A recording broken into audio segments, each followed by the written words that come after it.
hitzartzean, bi ataltxo. Bata da, eskertzarena. Eta bestea, jolas txiki bat denon artean egingo duguna. Labur. Lehenengo tabin gogora ekarri nahi dut, arrasaten gaudela 2017-tik. 2017-tik, gure eskuk, bere astero, amabostero, hilabeteroko bilerak arrasaten egin dauz. Eta Goienako kide galdetzen ziaten ea nondik datorren, maitesun historia hori. Nik uste gaur inauguretzen dugun, egoitza berri honekin sendotu baino ez dela egiten harreman hori. Eta beste lagun batzuri esan diet, herriak ere ondo hartu behar zaitula. Eta guk sentsazio hori edukagu.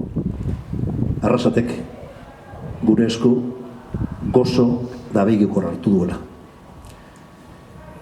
2017-tik gaude hemen, eta aurreneko eskertza joan behar da Jose Antonio eta Pilarri. Naroki dendan. Denda izan zana. Antxe egin izan ditu 7 urteren buruan. Hainbat eta hainbat bilera. Batzutan buka ezinak. Elkarri begiratu eta esan, utzi beharko dugu eta datorren astean iristen garen no baitera. Zenbat gogo eta zenbat hausnarketa, zenbat eztabaida. Baina 2017-tik eta gaur arte, gure esku planteatu dituen hainbat eta hainbat erronka eta mugarri hor jaio dira.